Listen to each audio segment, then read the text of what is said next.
இந்திய அரசின் அமுத பெருவிழா, இந்திய அரசின் விக்யான் பிரசார் அறிவியல் பலகை, தமிழ்நாடு அரசு தொழில்நுட்ப மையம் மற்றும் காஞ்சிபுரம் ஸ்ருதி சமுதாய வானொலி நிலையம் இணைந்து வழங்கும் அறிவியல் பலகை நிகழ்ச்சி.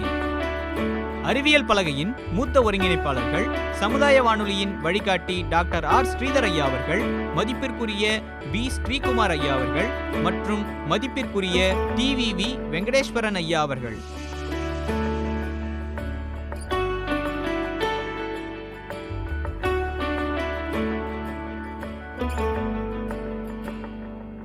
விண்ணிலே பல கோள்கள், மண்ணிலே பல வளங்கள், அறிந்திட அறிவியல் உண்டு, அதை அறிந்திட பயணிப்போம். அறிந்திட தடையொன்றும் இல்லையே, படியாக்கலாம் தடைகளின் கல்லையே.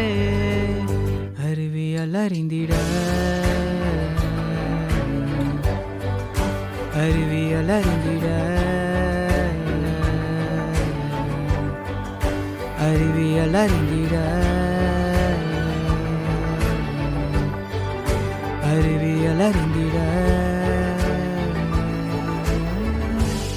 ஸ்ருதி சமுதாய வானொலியின் அறிவியல் பலகை நிகழ்ச்சி தயாரிப்பு குழு, நிகழ்ச்சி ஒருங்கிணைப்பு நம் ஸ்ருதி சமுதாய வானொலியின் இயக்குனர் மற்றும் ஸ்ரீ சங்கரா கலை மற்றும் அறிவியல் கல்லூரியின் முதல்வர் முனைவர் கலைராம வெங்கடேசன் ஐயா அவர்கள். தயாரிப்பு மேற்பார்வை டாக்டர் ஆர்.கே. பாலச்சந்தர். எடிட்டிங் ஆர்.ஜே. கோபால். பல கோடி உயிர்கள் பூமியில் உண்டு, நுண்ணுயிரி கூட உயிர் வாழ்ந்திடும். நீரின்றி உலகில் உயிர் வாழ்வதில்லை, இலை கூட இங்கு வீணாவதில்லை.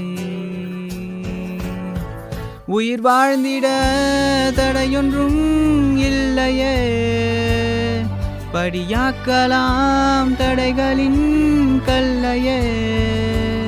அறிவியல் அறிந்திட, அறிவியல் அறிந்திட,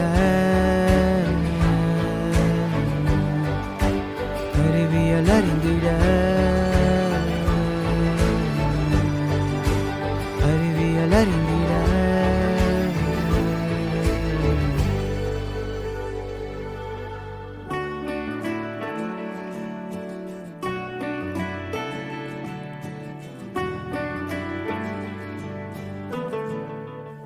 பூமியில் உள்ள தனிமங்கள் சேர்ந்து சேர்மங்களாக உருவானதே. சேர்மங்கள் எல்லாம் நாம் தெரிந்து கொண்டால் சிந்தனைகள் கூட சயின்ஸ் ஆகுமே. அறிவியல் அறிந்திட இணைந்திடு, அறிவியல் பலகையில் இணைந்திடு. அறிவியல் அறிந்திட, அறிவியல் அறிந்திட. ஸ்ருதியுடன் இணைந்திடு, ஸ்ருதியுடன் இணைந்திடு.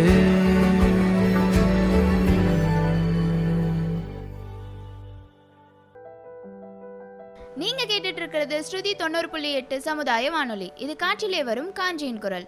இன்னைக்கு நம்ம அறிவியல் பலகை நிகழ்ச்சியில கேட்க போறது அத்தியாயம் 26. நான் உங்க ஆர்ஜே ஐஸ்வர்யா. நான் உங்க ஆர்ஜே சரண்யா. என்ன சரண்யா, உங்க அண்ணா புது பைக்லாம் வாங்கியிருக்காங்க போல? அண்ணா கூட இன்னைக்கு காலையில அந்த பைக்ல தானே வந்த நீ? ஆமா ஐஸ்வர்யா, எங்க அண்ணன் வீட்டுல ஒரே சண்டை புது பைக் வாங்கி தரணும்னு. அதனாலதான் வாங்கி தந்தாங்க. அந்த பைக்ல ஏறி கூட உட்கார முடியல. அதுவும் இல்லாம அது மைலேஜ் கூட தர மாட்டேங்குது. சரண்யா, உனக்கு ஒன்று தெரியுமா?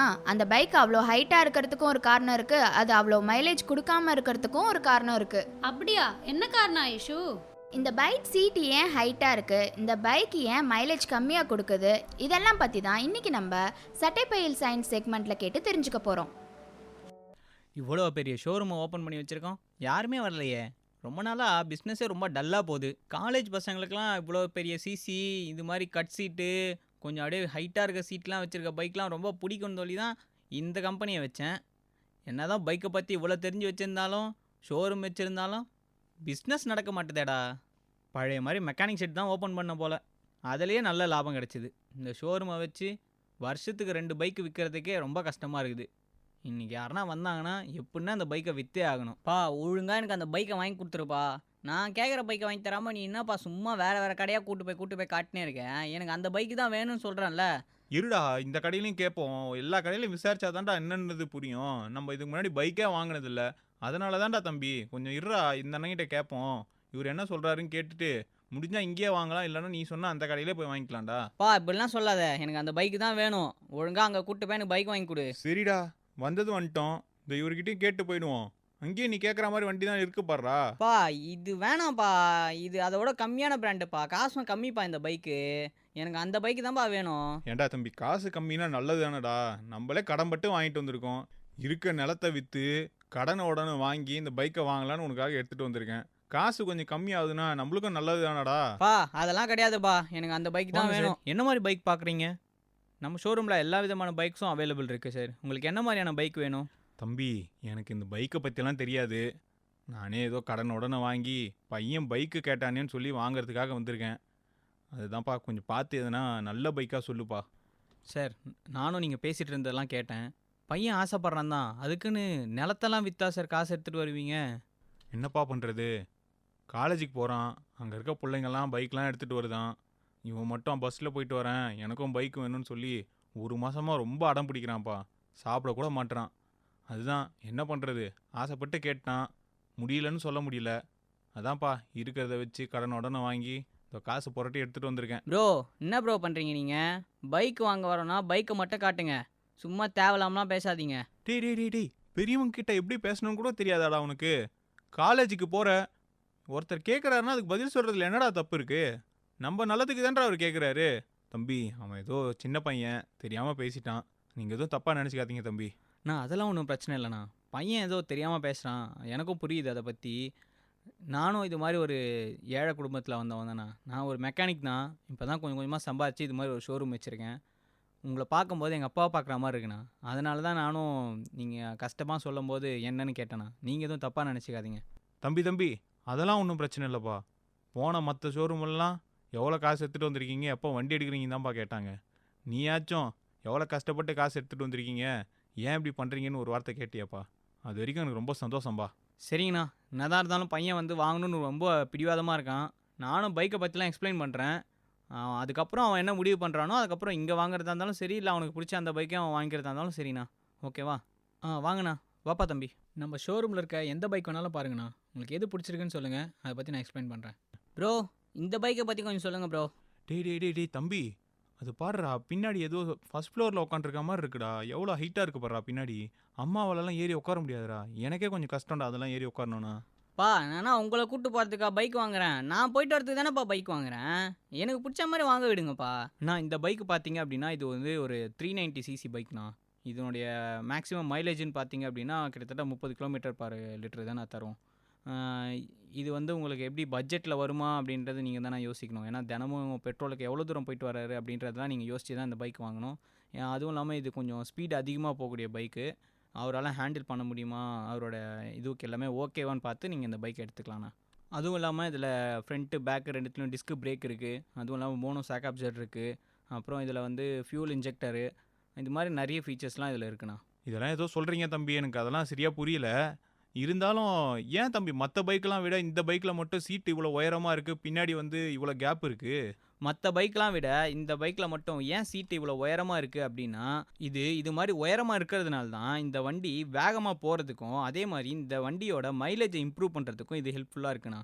இது மாதிரி இந்த பைக்கில் இது இல்லை அப்படின்னா இதனால் கொஞ்சம் அளவு தான் வேகத்தை கொடுக்க முடியும். அதுவும் இல்லாமல் மைலேஜும் ரொம்ப கம்மியாக தரும்ண்ணா. அதனால தான் இது மாதிரி ஹைட்டாக வச்சுருக்காங்க. பா நான் தான் சொல்கிறேன்ல, இது மாதிரி பைக்கு தான்ப்பா சூப்பராக இருக்கும்.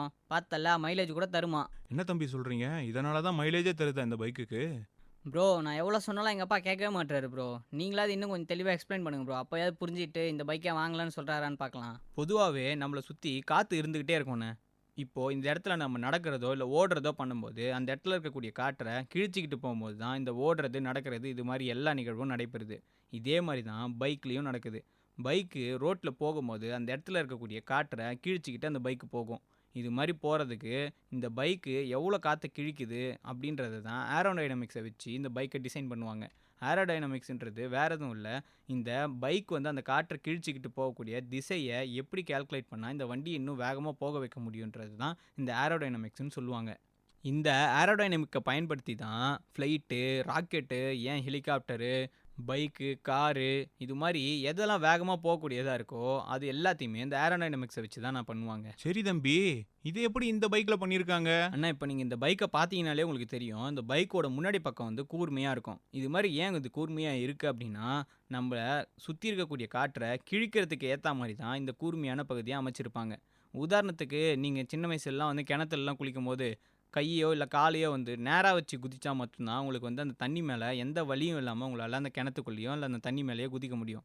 இதுவே நீங்கள் அப்படியே வந்து உங்கள் உடம்ப நேராக சரிசமமாக இருக்க மாதிரி குதிச்சிங்க அப்படின்னா உங்களுக்கு காங்க்ரீட் மேலே விழுந்த அளவுக்கு வலி ஏற்படும். இதே மாதிரி தானே இந்த இடத்துலையும் ஒர்க் ஆகுது. நீங்கள் எப்படி அதை கூராக வச்சுட்டு குதிப்பீங்களோ அதே மாதிரி தான் இந்த பைக்கோட கூராக இருக்க இந்த முனை காற்றை கிழிச்சிருக்கிறதுனால அந்த இடத்துல இருக்கக்கூடிய காற்றை ஈஸியாக அது முன்னாடி விளக்கிடும். இது மாதிரி விளக்கும்போது வண்டி வேகமாக போகிறதுக்கு அது ஹெல்ப் பண்ணும். அந்த இடத்துல நீங்கள் தண்ணியோட சர்ஃபேஸை கிழிக்கிறீங்க, இது வந்து காற்றோட சர்ஃபேஸை கிழிக்குது. அவ்வளோதானே இந்த கூர்மையான பகுதி பண்ணுது.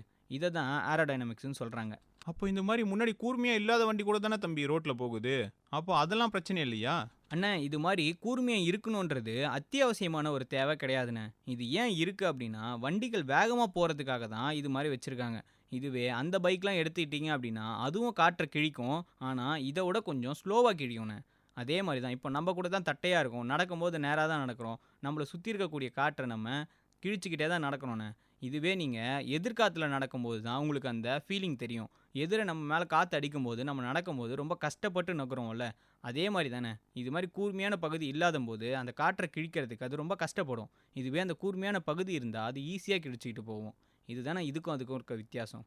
ஓ ஆமாம் தம்பி, நான் கூட எதிர்காலத்துலலாம் நடக்கும்போது நம்ம கொஞ்சம் அழுத்தம் கொடுத்து எக்ஸ்ட்ரா நடக்கிற மாதிரி இருக்கும். இதுவே நம்ம நார்மலாக இருக்கும்போது பொறுமையாகவே நடந்து போவோம். ஆமாம் தம்பி, முன்னாடி ஏன் கூராக இருக்குன்னு சொல்லிட்ட, இது ஏன் பின்னாடி மொட்டை மாடியில் இருக்க மாதிரிலாம் சீட்டு வச்சுருக்காங்க, அதுக்கு என்ன தம்பி காரணம்? அண்ணே இந்த சீட்டு இவ்வளோ உயரமாக இருக்கிறதுக்கும் இந்த ஏரோடைனமிக்ஸ் தானே காரணம். ஒவ்வொரு வண்டியும் காற்றை கிழிச்சிட்டு முன்னாடி போயிட்டே இருக்கும்போது அதனுடைய பின்னாடி ஒரு விசையை உருவாக்கணும். இதை வந்து டிராகு, லிஃப்ட்டுன்னு 2 விதமாக சொல்லுவாங்க. இதில் இந்த வண்டி வேகமாக போகும்போது அந்த காற்றை கிழிச்ச உடனே அந்த காற்றை எல்லாம் திருப்பி சேர்றதுக்காக ஒரு இடத்துல திருப்பி சேரும்ண்ணே. இது அந்த வண்டியோட பின்பக்கமாக இருக்கும். இது மாதிரி அந்த பின்பக்கமாக வந்து அந்த காற்று அந்த வண்டியை திருப்பி பின்னோக்கி இழுக்கும்ண்ணே. இது மாதிரி இழுக்கும்போது வண்டியோட வேகம் திருப்பி பாதிக்கப்படும். இதனால தான் இந்த சீட்டை இவ்வளோ ஹைட்டாக வச்சுருக்காங்க.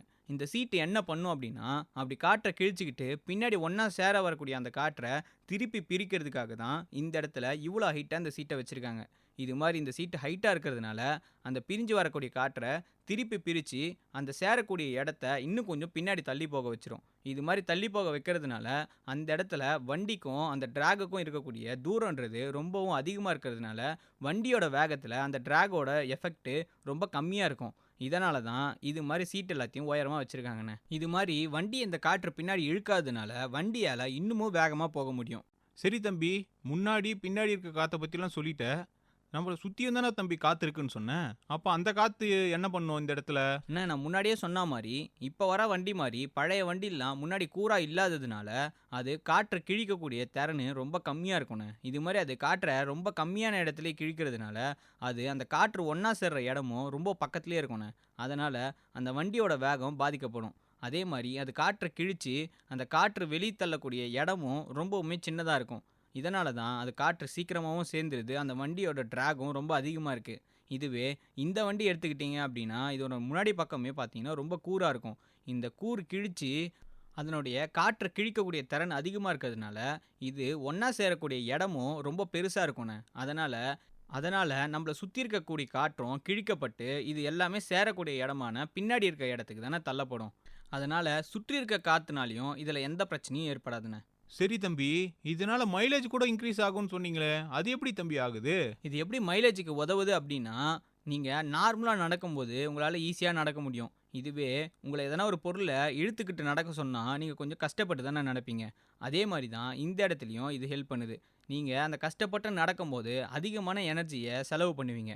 அதே மாதிரி தான் இந்த பைக்கும். இந்த ட்ராக் எவ்வளோக்கு எவ்வளோ அதிகமாக இருக்கோ அவ்வளோக்கு அவ்வளோ இந்த வண்டி முன்னாடி போகிறதுக்கு ரொம்பவும் பெட்ரோலை செலவு பண்ணும். இது மாதிரி பெட்ரோலை செலவு பண்ணும்போது வண்டி வேகமாக போகிறதுக்காக இவ்வளோ பெட்ரோலை அதிகமாக செலவு பண்ணிக்கிட்டே போகும். இந்த ட்ராக் எவ்வளோக்கு எவ்வளோ கம்மியாகுதோ அவ்வளோக்கு அவ்வளோ அது கம்மியான பெட்ரோலை யூஸ் பண்ணி நிறைய தூரத்தை வேகமாக கடக்கிறதுக்கு இந்த ஏரோடைனமிக்ஸ் தானே ஹெல்ப் பண்ணுது. அதனால தான் சொன்னேன் இது மைலேஜுக்கும் ஹெல்ப் பண்ணுதுன்னு சொல்லி. சரி தம்பி, அப்படி இந்த பைக்லயே இந்த சீட்டு இல்லை அப்படின்னா எவ்வளோ மைலேஜ் தரும்? அண்ணன், பொதுவாகவே இந்த பைக் வந்து பார்த்தீங்க அப்படின்னா 30 கிலோமீட்டர் தானே மைலேஜ் தரும். இதுவே இந்த சீட் இப்படி இல்லை அப்படின்னா கிட்டத்தட்ட இது 5 கிலோமீட்டர் கூட கம்மியாக தரத்துக்கு வாய்ப்பு இருக்குண்ணே. ஏன் அப்படின்னா இந்த ஏரோடைனமிக்ஸ் தான் இதுக்கு காரணமாக இருக்குது. இந்த சீட் இப்படி கொஞ்சம் தூக்கி இருக்கிறதுனால தான் இது நம்மளுக்கு 5 கிலோமீட்டர் கிட்ட எக்ஸ்ட்ரா மைலேஜை தருதுண்ணே. என்ன தம்பி இவ்வளோ விஷயம் சொல்கிறீங்க, ஏரோடைனமிக்ஸ்லாம் வச்சுருக்காங்க, இதில் இது இருக்குது அது இருக்குன்னு சொல்கிறீங்க, ஆனால் வெறும் 30 கிலோமீட்டர் தான் மைலேஜ் தருதுன்னு சொல்கிறீங்க. ஆனால் சாதாரணமாக இருக்க வண்டிலாம் 60-70லாம் கூட மைலேஜ் தருது தம்பி. இது மட்டும் ஏன் தம்பி இவ்வளோ கம்மியாக தருது? அண்ணே, இந்த இடத்துல தான் இந்த பைக்கோட சிசின்றது ஒரு பெரிய விஷயமா இருக்குண்ணே. இந்த சிசி எவ்வளோக்கு எவ்வளோ அதிகமாகுதோ அவ்வளோக்கு அவ்வளோ நம்மளுக்கு கம்மியான மைலேஜ் தானே தரும். பா நீ ஏன் இதெல்லாம் கேட்டுன்னு இருக்க? அவர் தான் எக்ஸ்பிளைன் பண்ணிட்டார்ல, இந்த வண்டி சீட்டு இப்போ ஓகே தானே, ஏன் மைலேஜ் பற்றிலாம் கேட்டுன்னு இருக்க? அதெல்லாம் அப்படி தான் கொடுக்கும், அது கம்மியாக தான் மைலேஜ் கொடுக்கும், ஏன்லாம் கேட்காத. அவன் கிடக்குறான் தம்பி, நீங்கள் அதையும் கொஞ்சம் தெளிவாக சொல்லுங்கள் தம்பி. அப்போ தான் எந்த பைக் வாங்கலான்னு ஒரு முடிவுக்கு வர முடியும் எங்களால். சரிண்ணே, அதையும் உங்களுக்கு தெளிவாகவே சொல்கிறேன். இங்கே வாங்கினேன், இந்த பைக்கில் வச்சே உங்களுக்கு இதை பற்றி இப்போ தெளிவாக சொல்கிறேன். இப்போ இந்த பைக்கில் பார்த்தீங்க அப்படின்னா இது மாதிரி ஒரு ஹெட்டு மாதிரி ஒரு அமைப்பு இருக்குல்ல, இந்த ஹெட்டுக்குள்ளே பார்த்தீங்க அப்படின்னா உங்களுக்கு போருன்னு ஒரு அமைப்பு இருக்குண்ணே. இந்த போருக்குள்ளே பிஸ்டன்னு சொல்லக்கூடிய ஒரு அமைப்பு இருக்குண்ணே. இந்த அமைப்பு என்ன ஆகும் அப்படின்னா இந்த இன்ஜின்குள்ளே மேலேயும் கீழேயும் போயிட்டு வருண்ணே. இப்போது அந்த போருக்குள்ளே இருக்கக்கூடிய அந்த சிலிண்டர் அமைப்பில் அந்த பிஸ்டன் போயிட்டு வரும்பொழுது அதுக்குள்ளே ஏற்படக்கூடிய ப்ரெஷரும் அதுக்குள்ளே போகக்கூடிய அந்த பெட்ரோலும் சேர்ந்து எரிஞ்சு அதுக்குள்ளே ஒரு ப்ரெஷரை க்ரியேட் பண்ணோன்னே. இது மாதிரி அந்த ப்ரெஷர் திருப்பி க்ரியேட் ஆகிட்டு போக அதுக்குள்ளே வந்து அந்த பிஸ்டனை தள்ளி திருப்பி மேலே தள்ளோன்னே. இது மாதிரி தள்ளும்போது தான் அந்த இன்ஜின் வந்து ஒர்க் ஆகுது. இப்படி தானே இந்த இன்ஜின் வேலை செய்யுது. இப்போது இங்கே பார்த்தீங்கனாலே உங்களுக்கு தெரியும்ண்ணே, இது இந்த இன்ஜினோட பிடிசின்னு சொல்லக்கூடிய பாட்டம் டெப்த் சென்டர்ன்ற ஒரு இடத்துல தான் இந்த இடத்துல இது கனெக்ட் பண்ணி வச்சுருப்பாங்கண்ணே. இப்போது இது இந்த இடத்துல இருந்து டிடிசின்னு சொல்லக்கூடிய டாப் டெப்த் சென்டர்ன்ற இடத்துக்கு ட்ராவல் பண்ணோண்ணே. இந்த ட்ராவல் பண்ணிட்டு வரக்கூடிய இந்த இடைப்பட்ட தூரத்தை ஸ்டோக்குன்னு சொல்லுவாங்க. இது மாதிரி இது ட்ராவல் பண்ணிட்டு போயிட்டு வரும்போது தான் இந்த ப்ரெஷர் வந்து க்ரியேட் ஆகிட்டு இந்த இன்ஜின் வந்து வேலை செய்யுது. ஸோ இப்போ இந்த வண்டியில் இருக்குல்லண்ணே, இந்த போரு அப்புறம் இந்த ஸ்டோக்கோட சைஸை வச்சு தான் இந்த வண்டியோட சிசின்றதை தீர்மானிப்பாங்க. இதை கால்குலேட் பண்ணுறதுக்கும் ஒரு வழி இருக்குண்ணே. இந்த வண்டியோட சிசிக்கும் இந்த பெட்ரோலுக்கும் என்ன சம்மந்தன்றதை முதல்ல தெரிஞ்சுக்கோங்கண்ணே. வண்டியோட சிசி எவ்வளோ இருக்கோ அவ்வளோ அளவில் தான் அந்த இன்ஜின்குள்ளே போகக்கூடிய பெட்ரோலோட அளவும் இருக்குண்ணே. இப்போது இந்த வண்டிக்கு 390 சிசி இருக்குண்ணே. அப்படின்னா இந்த வண்டிக்குள்ளே போகக்கூடிய பெட்ரோலோட அளவு ஒரு வாட்டிக்கு 390 ml இருக்குண்ணே. இது மாதிரி தான் இந்த சிசியை வச்சு பெட்ரோல் உள்ளே போகக்கூடிய அளவு ஒவ்வொரு வண்டிக்கு ஏற்ற மாதிரி மாறிக்கிட்டே போகும். உதாரணத்துக்கு ஒரு 100 சிசி பைக் எடுத்தோம் அப்படின்னா அதுக்குள்ளே ஒரு வாட்டி போகக்கூடிய பெட்ரோலோட அளவு 100 ml இருக்கும். இதே மாதிரி தான் ஒவ்வொரு வண்டிலையும் அந்த வண்டியோட சிசிக்கு ஏற்ற மாதிரி அதுக்குள்ளே போகக்கூடிய பெட்ரோலோட அளவு அப்படின்றது அமையும். ஒரு சிசி அப்படின்னா ஒரு எம்எல்ன்றது தான் இந்த இடத்துல கேல்குலேஷனாக இருக்குது. இதை வச்சு பார்த்தாலே உங்களுக்கு நல்லாவே புரிஞ்சிருக்கோண்ணே, ஏன் அதிகமான சிசி இருக்க பைக்லலாம் அதிகமான பெட்ரோல் செலவாகுது, மைலேஜ் ரொம்ப கம்மியாக இருக்குன்றது. ஏன்னா அந்த வண்டி கொஞ்சம் தூரம் போகிறதுக்கு அதிகமான அளவு பெட்ரோலை கன்சியூம் பண்ண ஆரம்பிச்சிடும். ஏன்னா அது ஒரு வாட்டி ரன் ஆகிறதுக்கு அந்த சிசிக்கு ஏற்ற அளவு பெட்ரோலை அது சாப்பிட்ரும். இது மாதிரி சாப்பிடும்போது தான் நம்மளுக்கு மைலேஜும் ரொம்ப கம்மியாக கிடைக்குது. அதே மாதிரி அது போகக்கூடிய தூரமும் ரொம்ப கம்மியாக இருக்குது. தம்பி அப்போ கம்மியான சிசி இருக்க பைக் வாங்குறது தான் நல்லதுன்னு சொல்கிறியா தம்பி? பா கம்மியான சிசி இருக்க பைக்லாம் எனக்கு வேணாம், எனக்கு இந்த பைக்கு தான் வேணும். இல்லை அப்படின்னா நான் இந்த கடையில் காட்டினால அந்த பைக் வாங்கி கொடு. கம்மியான சிசி இருக்க பைக் வாங்கினா ஆமாம் மாதிரி போவோம். யாருக்கு வேணும் அந்த பைக்கு? என்ன தம்பி இவன் சொல்கிறான்? கம்மியான சிசி இருக்க பைக் வாங்கினா ஆமாம் மாதிரியா தம்பி போவோம்? ஆமாண்ணே, கம்மியான சிசி இருக்க பைக்கை வாங்கினா வண்டி கொஞ்சம் ஸ்லோவாக தான் போகும். ஆனால் அதிகமான சிசி இருக்க பைக்கை வாங்கணும் அப்படின்னா வண்டி ஸ்பீடாக போகும், ஆனால் பெட்ரோலும் நிறைய சாப்பிடும். அதுவும் இல்லாமல் வண்டியோட இன்ஜின் சைஸுன்றதும் ரொம்ப பெருசாகிட்டே போகுண்ணே. எவ்வளோக்கு எவ்வளோ சிசி அதிகமாகுதோ அவ்வளோக்கு எவ்வளோ இந்த இன்ஜின் சைஸு பெருசாகிட்டே போகும். இதுவே அதிகமான சிசி வேணுன்ற பைக்லலாம் கம்மியான சிசி வைக்கிற அளவுக்கு தான் இடம் இருக்கும். இது மாதிரி இருக்கும்போது தான் என்ன பண்ணுவாங்க அப்படின்னா டூயல் பிஸ்டனை யூஸ் பண்ணுவாங்க. அதாவது 2 பிஸ்டன் இருக்கும், அந்த 2 பிஸ்டனும் சரிசமமாக அதனுடைய சிசிஸை பிரிச்சிருக்கும். இது மாதிரி பிரித்து ஒன்றா சேர்த்து ஒரே பிஸ்டன் வழியாக அனுப்பும் பொழுது நம்மளுக்கு அதிகமான ஸ்பீடு கிடைக்கும், அதே மாதிரி அதிகமான சிசியும் கிடைக்கும்ண்ணே. இதே மாதிரி சின்ன சின்ன பிஸ்டனாக பிரித்து தான் காரில் எல்லாத்துலேயுமே வச்சுருப்பாங்கண்ணே. அதனால தான் காரோட இன்ஜின் அவ்வளோ பெருசாக இருக்குது, அதே மாதிரி அதோட சிசியும் ரொம்ப அதிகமாக இருக்குது. இந்த இடத்துல நம்ம முன்னாடியே பார்த்தா மாதிரி எவ்வளோக்கு எவ்வளோ அதிகமான சிசி இருக்கோ அவ்வளோக்கு அவ்வளோ அதிகமான பெட்ரோலை அது ஒரு வாட்டியும் எடுத்துக்கும். இப்போது 1000 சிசி இருக்க ஒரு பைக் இருக்குது அப்படின்னா அந்த பைக்கு கிட்டத்தட்ட ஒரு வாட்டிக்கு 1 லிட்டர் பெட்ரோலை அதுக்குள்ளே எடுத்துக்கும். இது மாதிரி எடுத்துக்கும் போது வண்டியோட மைலேஜ்ன்றது ரொம்பவுமே கம்மியாக தானே இருக்கும். இதனால தானே இந்த பைக்கும் கம்மியான அளவு தான் மைலேஜ் தருது. ஏன் அப்படின்னா இந்த பைக்கோட சிசின்றது 390 சிசி. இந்த 390 சிசியை இதை ரன் பண்ணணும்னா ஒரு வாட்டி 390 ml பெட்ரோலை சாப்பிடும். இதனால தான் இது ரொம்ப கம்மியான அளவு தான் மைலேஜ் தருது. இதுவே இது 100 சிசி பைக்காக இருந்தது அப்படின்னா இது ஒரு வாட்டி எடுத்துக்கக்கூடிய பெட்ரோலோட அளவுன்றது ரொம்ப கம்மியாக இருக்கும். அதனால் இது கொடுக்கக்கூடிய மைலேஜும் ரொம்பவுமே அதிகமாக இருக்கும். இதுதானே இதுக்கும் அதுக்கும் இருக்க வித்தியாசம். நீங்களே முடிவு பண்ணிக்கோங்கண்ணே, அதிகமான சிசி இருக்க பைக்கை வாங்க போகிறீங்களா இல்லை கம்மியான சிசி இருக்க பைக்கை வாங்க போகிறீங்களான்னு. என்ன முடிவு பண்ணுறதுனே தெரில தம்பி. எல்லாமே இப்போ எனக்கு நல்லா புரிஞ்சிடுச்சு. இருந்தாலும் பையன் ஆசைப்பட்டு கேட்குறான். இதுக்கு மேலே என்னால் என்ன பண்ண முடியும்னே எனக்கு தெரியல. அவன் சொன்னாலும் கேட்க மாட்டேறான். அண்ணே, இது எல்லாத்தையும் விட முக்கியமான ஒரு விஷயம் இருக்குண்ணே. இந்த வண்டி எல்லாமே அதிகமான சிசியில் இருக்கிறதுனால இதனுடைய ஸ்பீடும் ரொம்பவுமே அதிகமாக இருக்குண்ணே. நம்ம ஊர் ரோடெலாம் இவ்வளோ பெரிய சிசி இருக்க பைக்கை ஓட்டுறதுக்கான ரோடே கிடையாதுண்ணே. இதனால் நிறைய ஆக்சிடென்ட்ஸ்லாம் ஏற்படுறதுக்கு வாய்ப்பு இருக்குது. அதுவும் இல்லாமல் உங்கள் பையன் ரொம்ப சின்ன பையனாக இருக்கான். இவனுக்கு எப்படி பைக் ஓட்டணும்னு தெரியுமான்னு கூட எனக்கு தெரியல. நீங்கள் காலேஜுக்கு போகிறாருன்னு தான் சொல்கிறீங்க. இவர்கிட்ட லைசன்ஸ் இருக்கான்றதும் எனக்கு தெரியாது. இருந்தாலும் என்னோட அட்வைஸ் என்ன அப்படின்னா இவ்வளோ பெரிய பைக்கை வாங்கி தர்றது இப்போதைக்கு வேணான்னு தானே சொல்வேன். ஏன்னா அவர் சம்பாரித்து அவருக்கு பிடிச்ச பைக்கை அப்புறமா கூட வாங்கிக்கிட்டோண்ணே. நீங்கள் வாங்கி தரும்போது அவர் ட்ராவல் பண்ணிட்டு போயிட்டு வர அளவுக்கு ஒரு சின்ன பைக்காக வாங்கி கொடுங்க. அதே மாதிரி லைசன்ஸை கட்டாயமாக வச்சுக்க சொல்லுங்கள். ஹெல்மெட்டை மறக்காமல் போட்டு ஓட்ட சொல்லுங்கண்ணே. நான் லட்சமாக செலவு பண்ணி தான் நான் இந்த ஷோரூமை வச்சுருக்கேன். இப்போ நினச்சிருந்தேன்னா நான் இந்த பைக்கை உங்ககிட்ட விற்றுருக்கலாம். இருந்தாலும் இது உங்களுக்கு நாளைக்கு தான் இது பெரிய பிரச்சனையாக வரும்ண்ணே. மைலேஜோ இல்லை அது காசோ பெரிய பிரச்சனையாக இல்லைண்ணே. பையனோட உசுறு தான் ரொம்ப முக்கியம்ண்ணே. இந்த உசுறு போயிடுச்சுன்னா இந்த காசுலாம் இல்லாமல் போனாலும் ஒன்றுமே இல்லைண்ணே. பையனுக்கு சொல்லி புரிய வைங்கண்ணே. இல்லை அப்படி இந்த பைக்கு தான் வேணும்னு அவன் சொன்னானா என் கடைக்கே வாங்க, நானே உங்களுக்கு எல்லாத்தையும் கூட இருந்து பண்ணித்தரேண்ணே. சரி தம்பி, நான் இதை பற்றி என் பையன்கிட்ட பேசி அவன் கொஞ்சம் மனசை மாற்ற பார்க்குறேன். இவ்வளோ வேகமாக போகிற வண்டியை வாங்கி என்ன தான் பண்ண போகிறான்னு தெரில தம்பி. நான் வீட்டுக்கு போயிட்டு அவன்கிட்ட பேசிவிட்டு நாளை இல்லைன்னா நாளை மறுநாளில் அவன் கேட்குற வண்டியாவோ இல்லை நல்ல வண்டியாவோ வேறன்னா வாங்கி தரேன் தம்பி. ரொம்ப நன்றி தம்பி. போதும் வாப்பா, வேறு ஷோரூமில் போய் வண்டி பார்க்கலாம். இந்த அண்ணன் மாதிரி நீங்களும் உங்கள் பசங்க பைக்கு கேட்குறாங்கன்னு சொல்லி விலை உயர்ந்த நல்ல பெரிய பெரிய பைக்கெல்லாம் வாங்கி தரீங்க. அதனுடைய சிசியும் ரொம்ப அதிகம், அது கொடுக்குற மைலேஜும் ரொம்ப கம்மி. அதுவும் இல்லாமல் அந்த பைக்கு போகிற வேகன்றது ரொம்பவுமே அதிகம். நம்ம ஊரில் இருக்கக்கூடிய இந்த ரோடுக்கெலாம் அந்த பைக்குன்றது சுத்தமாக செட் ஆகாதுன்னே சொல்லலாம். அதை அவங்களால கண்ட்ரோல் பண்ண முடியுமான்னு கூட நம்மளால் சொல்ல முடியாது. ஏன்னா ஆக்சிடென்ட்ன்றது எப்போ யாருக்கு எங்கே நடக்கும்னு தெரியாதது தான்.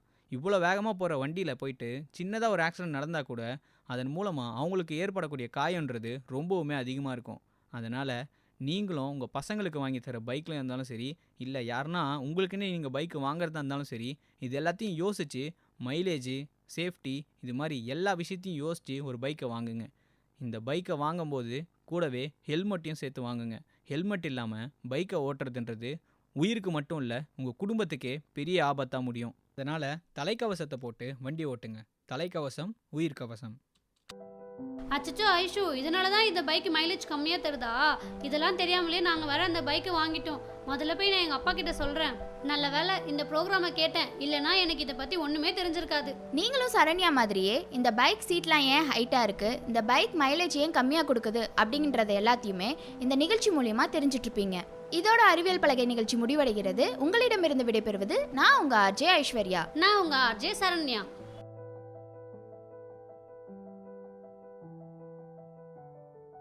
இன்றைய அறிவியல் பலகை நிகழ்ச்சியை அமைத்து வழங்கியவர்கள் ஆர்ஜே கோபால் மற்றும் ஆர்ஜே ஹரிஹரன். நேயர்கள் இதுவரை கேட்டது இந்திய அரசின் அமுத பெருவிழா, இந்திய அரசின் விக்யான் பிரசார் அறிவியல் பலகை, தமிழ்நாடு அரசு தொழில்நுட்ப மையம் மற்றும் காஞ்சிபுரம் ஸ்ருதி சமுதாய வானொலி நிலையம் இணைந்து வழங்கும் அறிவியல் பலகை நிகழ்ச்சி. அறிவியல் பலகையின் மூத்த ஒருங்கிணைப்பாளர்கள் சமுதாய வானொலியின் வழிகாட்டி டாக்டர் ஆர் ஸ்ரீதர் ஐயா அவர்கள், மதிப்பிற்குரிய பி ஸ்ரீகுமார் ஐயா அவர்கள் மற்றும் மதிப்பிற்குரிய டிவிவி வெங்கடேஸ்வரன் ஐயா அவர்கள்.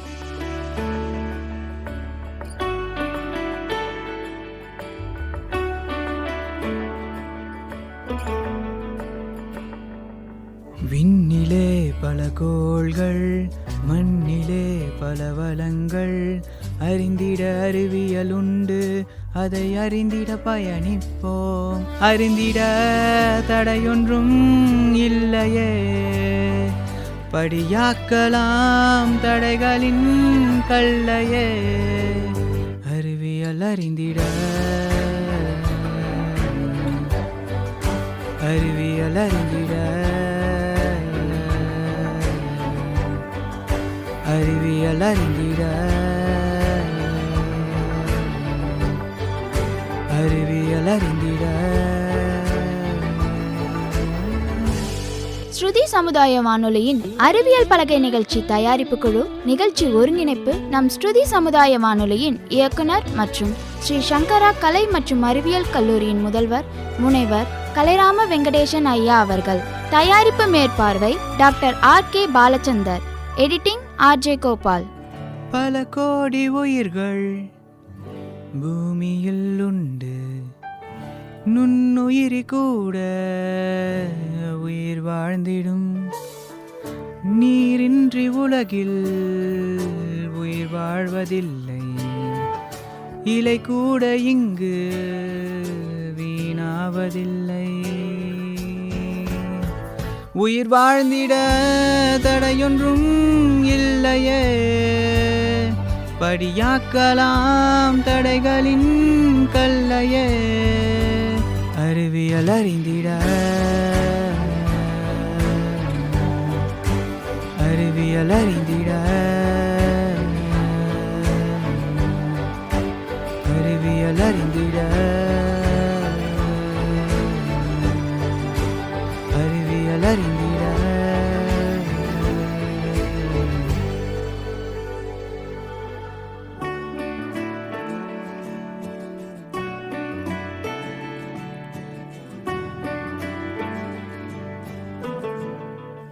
பூமியில் உள்ள தனிமங்கள் சேர்ந்து சேர்மங்களாக உருவானதே சேர்மங்கள் எல்லாம் நாம் தெரிந்து கொண்டால் சிந்தனைகள் கூட சயின்ஸ் ஆகுமே அறிவியல் அறிந்திட இணைந்திடு அறிவியல் பலகையில் இணைந்திடு அறிவியல் அறிந்திட அறிவியல் அறிந்திட